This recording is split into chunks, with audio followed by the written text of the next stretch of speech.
Kung may dalang gamot ka sa biyahe, mahalagang huminto ka muna at makinig. Hindi dahil may mali kang ginagawa, kundi dahil maraming patakaran sa airport ang hindi malinaw, lalo na pagdating sa gamot. Maraming Pilipino ang naniniwala na bawal magdala ng gamot sa airport. Ang totoo, hindi bawal ang gamot, pero may tamang paraan ng pagdadala nito. At kapag hindi mo alam ang paraang iyon, doon nagsisimula ang problema. Sa Bantay Airport and Travel, hindi namin layunin na takutin ka. Hindi rin namin sasabihin na mali ka. Ang gusto lang namin ay tulungan kang maging handa, lalo na kung ikaw ay senior, may iniindang sakit o may mahal sa buhay na umaasa sa gamot araw-araw. Marami na kaming nakitang sitwasyon sa airport. May mga lola at lolo na kinabahan dahil tinanong ng security. May mga pasaherong na stress dahil akala nila kukunin ang kanilang gamot. At may iba na nagkamali lang sa simpleng bagay kung saan nila inilagay ang gamot, pero naging malaking abala na. Kaya mahalaga ang video na ito. Hindi ito para sa mga madalas bumiyahe lang. Ito ay para sa karaniwang Pilipino na gustong makarating sa paroroonan ng ligtas, kalmado at walang dagdag na problema. Sa video na ito, pag-uusapan natin kung paano ka makakadaan sa airport security at makakabiyahe na may dalang gamot ng walang problema. Hindi komplikado ang mga payo. Hindi rin ito mga lihim na hindi mo kayang sundan. Ito ay mga praktikal na paalala na makakatulong sa iyo sa totoong biyahe. Kung bago ka pa lang sa channel na ito, ang Bantay Airport and Travel ay ginawa para sa mga tulad mo. Mga pasaherong gustong maging maingat. Mga pamilyang gustong protektahan ang kanilang magulang at lolo't lola. At mga taong naniniwala na mas maayos ang biyahe kapag may tamang kaalaman. Kung pakiramdam mo ay mahalaga ang ganitong klaseng impormasyon, maaari mong i-like ang video at mag-subscribe sa channel. Sa ganitong paraan, mas marami pa kaming maibabahaging paalala para sa mas ligtas na paglalakbay. At manatili ka hanggang sa dulo ng video. May isang simpleng gawain akong ibabahagi na madalas nakakalimutan ng marami pero malaking tulong para maiwasan ang abala sa airport. Lalo na kung may dala kang gamot. Bahagi isa, saan dapat ilagay ang gamot sa biyahe. Magsimula tayo sa isang totoong karanasan sa airport. Si Aling Neri, 67 taong gulang, ay babiyahe papuntang ibang bansa para dalawin ang kanyang anak. Matagal na siyang hindi nakakalipad kaya maaga pa lang ay handa na siya. Maayos ang mga damit, kumpleto ang passport at nasa isip niya ang isang bagay, ang airport security. Ayaw niyang maabala, ayaw niyang matanong ng matagal at gusto niyang makadaan ng maayos. May iniinom na gamot si Aling Neri araw-araw para sa kanyang puso. Hindi niya ito nakalimutan. Pero ang hindi niya masyadong pinag-isipan ay kung saang bag niya ito inilagay. Nilagay niya ang lahat ng gamot sa malaking carry-on bag dahil akala niya mas ligtas ito roon kapag dumaan na sa airport security. Pagdating niya sa security check, maayos naman ang unang proseso. Ngunit napansin niya na kung hihingin ng security ang gamot para makita, kailangan pa niyang buksan ang malaking bag at maghanap sa loob. Doon pa lang, nakaramdam na siya ng kaunting kaba. Mabuti na lang at hindi siya pinahinto ng matagal. Pagdating sa boarding gate, biglang inanunsyo na puno na ang overhead bins. May ilang bag na kailangang i-check at ilagay sa ilalim ng eroplano. Isa sa mga iyon ang bag ni Aling Neri. Wala siyang nagawa kundi ibigay ang bag at kasama sa bag na iyon ang kanyang gamot. Nang makaupo na siya sa kanyang upuan, sa kanya tuluyang naisip ang nangyari. Kung sa airport security pa lang ay hiningi ang gamot at wala ito sa kanya, mas magiging mahirap ang sitwasyon. Kung kailangan niya ito habang nasa biyahe, hindi niya agad maaabot. Doon niya napagtanto na ang maliit na desisyon bago pa dumaan sa security ay may malaking epekto sa buong biyahe. Maraming pasahero ang gumagawa ng parehong pagkakamali. Iniisip nila na sapat na ang ilagay ang gamot sa carry-on bag. Ngunit sa totoo lang, ang pinakaligtas at pinakapraktikal na lugar para sa gamot ay ang personal item. Ang maliit na bag na hawak mo at nasa ilalim ng upuan. Kapag dumadaan ka sa airport security, maaaring hilingin ng staff na makita ang iyong gamot. Kapag ito ay nasa personal item, madali mo itong mailalabas. Walang paghahalongkat ng malaking bag. Walang dagdag na kaba, mas mabilis ang proseso at mas maayos ang pakiramdam mo. Mahalagang tandaan ito lalo na para sa mga senior. May mga gamot na iniinom sa tamang oras. May mga gamot na hindi dapat maantala. Kaya ang paglalagay ng gamot sa personal item ay hindi lang tungkol sa kaginhawaan. Ito ay tungkol sa kaligtasan at kontrol. Bago ka pa man pumunta sa airport, itanong mo sa sarili mo. Kapag humarap na ako sa airport security at hiningi ang gamot ko, maaabot ko ba ito agad? Kung ang sagot ay oo, nasa tamang bag ito. Kung hindi, mas mabuting ayusin mo muna bago ka umalis ng bahay. Sa susunod na bahagi, pag-uusapan natin ang isa pang karaniwang tanong sa airport security. Ang tungkol sa orihinal na lalagyan ng gamot. Bahagi 2. Kailangan ba talaga ang original na lalagyan ng gamot? Kapag dumaan ka sa airport security na may dalang gamot, isa ito sa pinakakaraniwang tanong sa isip ng mga pasahero. Kailangan ba talagang nasa original na lalagyan ng gamot? Maraming Pilipino ang nalilito rito. May nagsasabing bawal ang gamot kapag wala sa orihinal na bote. May iba namang naniniwala na ayos lang basta maliit ang lalagyan. Dahil sa magkakaibang kwento, nagiging sanhi ito ng kaba kapag nasa harap ka na ng airport security. Ang mahalagang tandaan ay ito, hindi pare-pareho ang sitwasyon ng lahat ng gamot. May mga gamot na mas sensitibo at may mga gamot na mas simple. Kaya mahalaga ang tamang kaalaman bago ka pa humarap sa security check. Para sa karamihan ng pangkaraniwang maintenance medicines, tulad ng gamot sa presyon, kolesterol o bitamina, karaniwan ay hindi problema kung ilalagay ito sa maliit na lalagyan. Ngunit kapag dumating sa mga gamot na mas mahigpit ang bantay, mas nagiging mahalaga ang tamang lalagyan at impormasyon. Dito papasok ang isang totoong karanasan. Si Mang Rodel, 61 taong gulang, ay sanay ng bumiyahe. Dahil ayaw niyang magdala ng maraming bote, inililipat niya ang kanyang mga gamot sa isang maliit na pill organizer. Ginawa na niya ito sa maraming biyahe at wala naman siyang naging problema. Ngunit sa isang pagkakataon, nang dumaan siya sa airport security, tinanong siya ng staff tungkol sa isang particular na gamot. Hinanap ang pangalan at kung para saan ito. Dahil wala na ang orihinal na bote, nahirapan siyang magpaliwanag. Hindi siya pinagbawalan, ngunit tumagal ang usapan. Ramdam niya ang kaba habang nakapila ang ibang pasahero sa likod niya.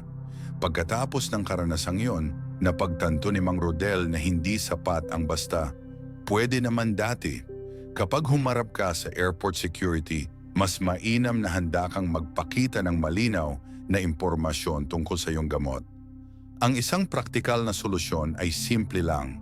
Kung ililipat mo ang gamot sa mas maliit na lalagyan, itabi ang orihinal na bote sa parehong bag, lalo na kung may label ito na may pangalan mo at detalye ng reseta. Maaari mo ring kuhanan ng litrato ang label bilang karagdagang patunay kung sakaling tanungin ka. Para sa mga senior, mas mahalaga ang ganitong paghahanda. Hindi dahil mas mahigpit ang security sa kanila, kundi dahil mas mahalaga ang oras at katahimikan. Kapag malinaw ang impormasyon, mas mabilis natatapos ang usapan sa security at mas kalmado ang pakiramdam mo. Sa airport security, ang hinahanap ng staff ay kalinawan. Kapag malinaw kung ano ang gamot at para saan ito, mas nagiging maayos ang proseso. Hindi ito tungkol sa paghahanap ng mali, kundi sa pagtiyak ng kaligtasan. Kaya bago ka bumiyahe, itanong mo sa sarili mo. Kung tanungin ako ng airport security tungkol sa gamot ko, kaya ko bang ipaliwanag ito ng malinaw? Kung oo, handa ka. Kung hindi, may oras ka pang ayusin ito bago ang biyahe. Sa susunod na bahagi, pag-uusapan naman natin ang mas nakakalitong sitwasyon sa airport security. Ang mga likidong gamot. Bahagi 3. Ano ang gagawin kapag likido ang gamot sa airport?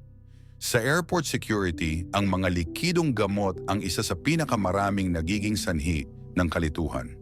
Maraming pasahero ang natatakot na baka itapon ang kanilang gamot. Ang iba naman ay tahimik na lang at umaasang hindi ito mapapansin.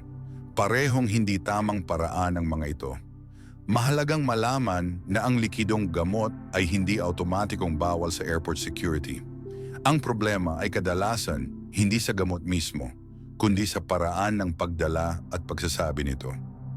Kapag hindi malinaw ang komunikasyon, doon nagsisimula ang abala. Sa security check, ang mga likido ay karaniwang may limitasyon. Pero para sa mga gamot na medically necessary, may ibang proseso. Ang susi dito ay pagiging malinaw at maayos, hindi pagtatago at hindi rin pakikipagtalo. Maraming senior ang nagkakamali sa pag-aakalang mas ligtas kung hindi na lang magsasalita. Iniisip nila na kapag tahimik lang, mas mabilis ang proseso. Sa totoo lang, kapag biglang nakita ang likidong gamot sa x-ray at wala kang paliwanag, mas tumatagal ang screening. Dito natin ipasok ang isang karanasan. Si Aling Lorna, 72 taong gulang, ay may dalang likidong gamot para sa kanyang ubo. Maliit lang ang bote, pero lampas ito sa karaniwang limitasyon para sa likido. Nilagay niya ito sa loob ng bag kasama ng iba pang gamit. Hindi niya sinabi sa staff bago ilagay ang bag sa x-ray. Nang dumaan ang bag sa scanner, pinahinto siya ng security. Hiningi ang bote at tinanong kung ano ito. Doon siya kinabahan. Hindi dahil may mali siyang dala, kundi dahil hindi niya alam kung ano ang dapat sabihin. Tumagal ang usapan. Ramdam niya ang tingin ng ibang pasahero sa likod niya. Sa huli, pinayagan din ang gamot. Pero ang stress at kaba ay nandun na. Pagkatapos ng biyahe, sinabi niya na sana raw ay naipaliwanag niya agad sa simula na ito ay likidong gamot. Ang aral dito ay simple. Kapag may dala kang likidong gamot, ihiwalay ito sa ibang gamit. Ilagay sa malinaw na lalagyan kung maaari. At sa paglapit mo pa lang sa airport security, sabihin mo na agad na may dala kang likidong gamot para sa kalusugan. Hindi kailangan ng mahabang paliwanag, hindi rin kailangang makipagdebate. Isang malinaw at maayos na pahayag ay kadalasang sapat para mas mapabilis ang proseso. Kapag malinaw ang simula, mas kalmado ang daloy. Sandali muna. Kung may dala kang likidong gamot kapag bumibiyahe, isulat mo sa comments ang salitang likido. Para makita namin kung ilan sa inyo ang may ganitong sitwasyon. Ang layunin nito ay hindi para mag-alala ka, kundi para maging handa. Kapag alam mo ang tamang paraan, mas nababawasan ang stress at mas nagiging maayos ang pagdaan sa airport security. Sa susunod na bahagi, pag-uusapan natin ang isang mas sensitibong usapin. Ang mga gamot na okay sa isang bansa pero nagiging problema sa iba. Bahagi 4, gamot na legal dito, pero may problema sa ibang bansa. May isang mahalagang paalala bago tayo magpatuloy. Hindi lahat ng legal na gamot sa isang bansa ay legal sa ibang bansa. Ito ay totoo lalo na kapag dumadaan ka sa international airport security at may transit country ka pang dadaanan. Maraming pasahero ang nag-aakalang sapat na ang reseta o dahil matagal na nilang iniinom ang gamot. Iniisip nila na kung okay ito sa pinanggalingan nilang bansa, wala na dapat problema sa biyahe. Ngunit sa airport security, ang sinusunod ay batas ng bansang papasukan o dadaanan, hindi ang nakasanayan mo. Hindi ito para manakot, ito ay para magbigay linaw. May mga gamot na itinuturing na pangkaraniwan sa isang lugar, pero mahigpit ang regulasyon sa iba. Minsan, hindi dahil bawal ang gamot sa lahat, kundi dahil may limitasyon ng dami o kailangan ng espesyal na pahintulot. Kapag hindi ito alam ng pasahero, doon nagsisimula ang abala sa security. Isang totoong karanasan ang maglilinaw nito. Si Kuya Esteban, 58 taong gulang, ay bumiyahe papuntang Europa para sa trabaho. May dala siyang maintenance medicine na matagal na niyang iniinom. Wala siyang naging problema sa pag-alis sa unang airport. Maayos din ang unang security check. Ngunit sa transit airport, pinahinto siya. Tiningnan ang kanyang gamot at tinanong kung may dokumento siya para rito. Doon siya nagulat. Hindi niya inakala na sa transit country pa siya magkakaroon ng tanong. Hindi naman siya inaresto. Hindi rin kinuha ang lahat ng gamot. Pero tumagal ang proseso at ramdam niya ang stress at pag-aalala. Pagkatapos ng biyahe, sinabi ni Kuya Esteban na sana raw ay na-check niya muna ang patakaran ng mga bansang dadaanan, hindi lang ng destinasyon. Ang mahalagang aral dito ay simple. Kapag may dala kang gamot at ikaw ay lalabas ng bansa, hindi sapat na isang bansa lang ang iniisip mo. Kailangan mong isaalang-alang ang bansang pupuntahan, bansang dadaanan, at ang uri ng gamot na dala mo. Hindi kailangang kabisaduhin ang lahat ng batas. Ngunit malaking tulong ang maikling pag-check bago bumiyahe. Madalas, sapat na ang opisyal na impormasyon ng embahada o autoridad ng bansang pupuntahan. Sa airport security, mas nagiging maayos ang proseso kapag alam mong ang dala mo ay pinapayagan sa lahat ng bahagi ng biyahe. Mas kaunti ang tanong, mas kaunti ang paliwanag, mas kalmado ang pakiramdam. Para sa mga senior, mas mahalaga ito. Ang hindi inaasahang paghinto sa transit airport ay maaaring magdulot ng pagod at stress. Kaya ang kaunting paghahanda bago ang biyahe ay malaking tulong para maiwasan ang ganitong sitwasyon. Ang mensahe dito ay malinaw. Ang kaalaman tungkol sa patakaran ng ibang bansa ay proteksyon, hindi pabigat. Hindi ito dagdag problema, ito ang nag-aalis ng problema. Sa susunod na bahagi, pag-uusapan natin kung bakit ang medical documents ay maaaring makatulong kapag may dala kang gamot at humaharap ka sa airport security. Bahagi 5. Bakit mahalaga ang medical documents? Kapag may dala kang gamot at humaharap ka sa airport security, may isang bagay na madalas hindi pinapansin ng mga pasahero, medical documents. Marami ang nag-iisip na kailangan lang ito kapag may malubhang sakit. Ang iba naman ay naniniwalang sapat na ang mismong gamot. Ang totoo, ang medical documents ay hindi laging hinihingi, pero kapag may tanong ang airport security, ito ang isa sa pinakamabilis na paraan para mapaikli ang usapan. Hindi ito garantiya na walang itatanong, pero malaking tulong ito para maging malinaw ang sitwasyon. Sa airport security, mahalaga ang konteksto. Kapag may dala kang gamot, natural lang na may magtanong kung para saan ito at bakit kailangan mo. Kapag malinaw ang sagot, mas mabilis ang daloy. Kapag kulang ang paliwanag, mas tumatagal ang proseso. Habang pinag-uusapan ito, tingnan natin ang isang halimbawa. Si Tita Celia, 65 taong gulang, ay may iniinom na maintenance medicine para sa kanyang blood pressure. Ilang beses na siyang nakabiyahe at bihira siyang tanungin sa airport security. Dahil dito, hindi na siya nagdadala ng kahit anong medical document. Sa isang biyahe, may security staff na nagtanong tungkol sa dami ng gamot na dala niya. Hindi siya pinagbawalan, pero tinanong kung bakit kailangan niya ng ganong karami. Ipinaliwanag niya sa salita, pero napansin niyang mas tumagal ang usapan kaysa sa dati. Hindi ito naging problema, pero ramdam niya ang kaunting kaba at pagod. Pagkatapos ng biyahe, nagpasya si Tita Celia na magtanong sa kanyang doktor. Hindi siya humingi ng komplikadong papeles. Isang simpleng medical note lang na nagsasaad ng kanyang kondisyon at gamot ang ibinigay sa kanya. Sa mga sumunod na biyahe, mas naging maayos ang kanyang pakiramdam. Kapag may tanong, may ipinapakitang malinaw na dokumento. Ang mahalagang punto dito ay hindi lahat ay kailangang magdala ng makapal na folder ng papeles. Sa maraming kaso, isang simpleng dokumento na nagpapatunay na may medical kang dahilan ay sapat na. Ito ay lalo ng kapakipakinabang para sa mga senior na may maintenance medicines. Hindi rin ito tungkol sa pagdedepensa sa sarili. Ang medical document ay hindi sandata laban sa airport security. Ito ay tulong sa komunikasyon. Kapag malinaw ang impormasyon, mas nagiging kalmado ang usapan sa magkabilang panig. May mga pasahero na hindi kailanman hihinga ng ganitong dokumento. May iba naman na minsan lang tatanungin. Hindi natin kontrolado kung kailan mangyayari ito. Ang kontrolado natin ay kung handa tayo kapag may tanong.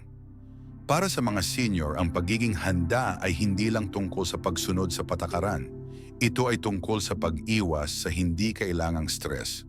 Ang ilang minutong paghahanda bago ang biyahe ay maaaring magligtas sa iyo mula sa mas mahabang abala sa airport security.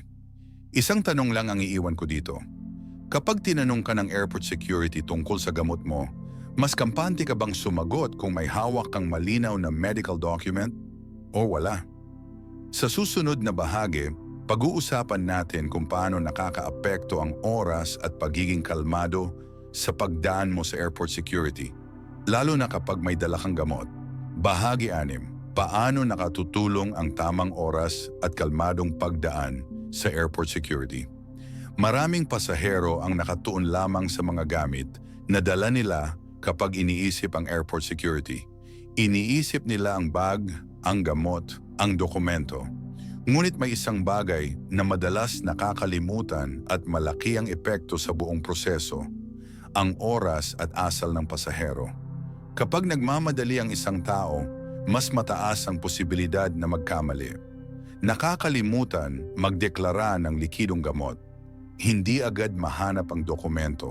Minsan nagiging irritable pa sa simpleng tanong. Sa airport security, ang ganitong sitwasyon ay nagpapabagal ng proseso, hindi nagpapabilis. Ang mga security staff ay sumusunod sa malinaw na pamamaraan. Kapag ang pasahero ay kalmado at handa, mas nagiging maayos ang daloy. Kapag ang pasahero ay halatang nagmamadali at balisa, mas nagiging maingat ang pagsusuri. Hindi ito personal. Ito ay natural na reaksyon sa sitwasyon.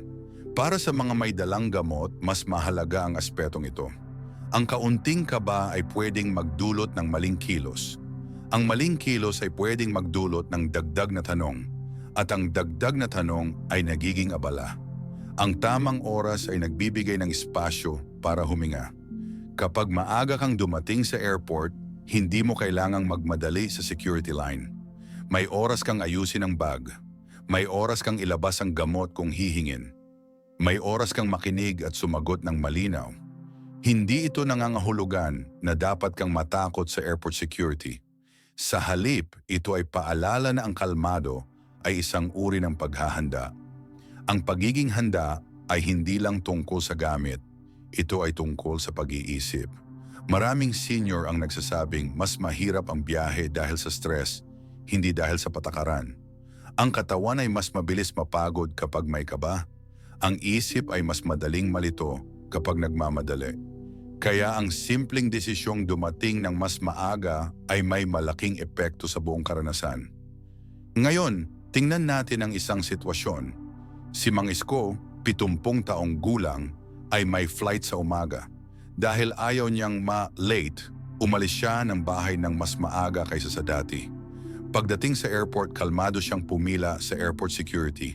May dala siyang gamot at mga dokumento pero hindi siya nagmamadali. Nang tanungin siya ng staff tungkol sa kanyang gamot, mahinahon siyang sumagot. Madali niyang nailabas ang bag kung saan naroon ang gamot. Walang sigawan, walang pagmamadali. Ilang minuto lang, tapos na ang proseso. Pagkatapos ng security check, napansin ni Mang Isko na ang ilang pasahero sa likod niya ay halatang nagmamadali. May nakalimutang ilabas ang isang gamit. May nagtaas ng boses dahil kinakabahan. Tumagal ang kanilang proseso, hindi dahil mas mahigpit ang security sa kanila, kundi dahil ang stress ay nakakahawa sa sitwasyon. Ang aral dito ay malinaw. Ang tamang oras at kalmadong kilos ay hindi lang nagpapagaan ng pakiramdam. Pinapadali nito ang pagdaan sa airport security, lalo na kapag may dala kang gamot. Sa susunod at huling bahagi, ibabahagi natin ang isang simpleng bonus. Isang maliit na gawain na madalas hindi napapansin, pero malaking tulong para maiwasan ang abala sa airport. Bonus: kapag ang gamot ay hindi nakikita bilang gamot sa airport security, maraming pasahero ang iniisip na sapat na ang ilagay ang gamot sa tamang bag at siguraduhing madaling maabot ito. Tama yon. Pero may isang detalye na bihirang pag-usapan at dito nagkakaroon ng malaking pagkakaiba sa airport security. Sa airport security, ang mga gamit ay hindi lang tinitingnan kung ano sila, kundi kung paano sila nakikita sa loob ng bag. Ang sistemang ito ay hindi personal. Hindi rin ito emosyonal. Ito ay paraan lang ng pag-uuri. Kapag ang gamot ay nakahalo sa iba't ibang personal na gamit, tulad ng charger, power bank, kosmetiko o salamin, sa iisang bahagi ng bag, iisa ang itsura nito sa scanner. Para sa sistema, nagiging bahagi ito ng karaniwang laman ng bag. Pero kapag ang gamot ay nakahiwalay, malinaw ang anyo at hindi nakatabo ng ibang gamit, iba ang itsura nito sa security scan. Hindi dahil espesyal ang pasahero, kundi dahil mas malinaw ang kategorya. Dito nagkakaroon ng pagkakaiba ang karanasan ng mga pasahero. Isipin natin ang isang sitwasyon. Si Aling Rosa, 74 na taong gulang, ay may dalang ilang gamot araw-araw. Maingat siya. Nasa personal item ang kanyang gamot. Madali niya itong maabot. Ngunit dati inilalagay niya ang gamot sa parehong pouch kung saan naroon ang kanyang salamin at maliit na bote ng lotion. Sa isang biyahe, napansin niya na palagi siyang tinatanong sa airport security. Hindi siya pinagbawalan, pero palaging may dagdag na tanong. Sa sumunod na biyahe, may maliit siyang binago. Inilagay niya ang lahat ng gamot sa isang hiwalay na malinaw na pouch, walang kasamang ibang gamit. Wala siyang binago sa kilos niya. Wala siyang binago sa sinasabi niya. Iba ang nangyari. Mas mabilis ang pagdaan. Mas kaunti ang tanong. Mas kalmado ang pakiramdam. Hindi dahil may bagong patakaran. Hindi dahil mas mabait ang staff. Kundi dahil mas malinaw kung ano ang tinitingnan. Ito ang hindi alam ng marami. Ang gamot ay hindi lang kailangang madaling maabot. Kailangan din itong makita bilang gamot, hindi bilang bahagi ng halo-halong gamit. Para sa mga senior, ang maliit na kaalamang ito ay malaking tulong. Hindi ito dagdag na gawain. Hindi ito komplikado. Ito ay simpleng pag-aayos na nagbibigay linaw sa security process. Kapag malinaw ang kategorya, mas malinaw ang daloy. At kapag malinaw ang daloy, mas tahimik ang biyahe. Kung umabot ka hanggang dito, malinaw ang isang bagay. Hindi ka basta nanonood lang. Nagpapahalaga ka sa maayos at ligtas na biyahe. Ang pagdadala ng gamot sa airport ay hindi dapat maging dahilan ng stress. Hindi rin ito dapat ikatakot. Kapag may tamang kaalaman at tamang paghahanda, mas nagiging kalmado ang buong proseso. Ito ang layunin ng Bantay Airport and Travel. Hindi para takutin ka, hindi para lituhin ka, kundi para samahan ka sa bawat hakbang ng biyahe mo.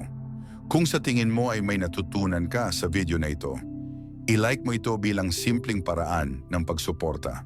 Kung gusto mong patuloy na makatanggap ng ganitong klaseng paalala, lalo na kung ikaw o ang mahal mo sa buhay ay madalas bumiyahe, mag-subscribe ka sa channel. At huwag mong sarilinin ang impormasyong ito.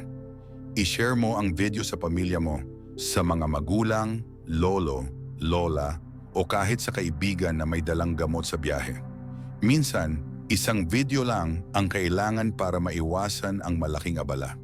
Kung may karanasan ka na may kinalaman sa airport security at gamot, ibahagi mo ito sa comments. Hindi ka nag-iisa dito. Sabay-sabay tayong natututo hanggang sa susunod na biyahe. At tandaan, kapag handa ka, mas ligtas ang bawat lipad.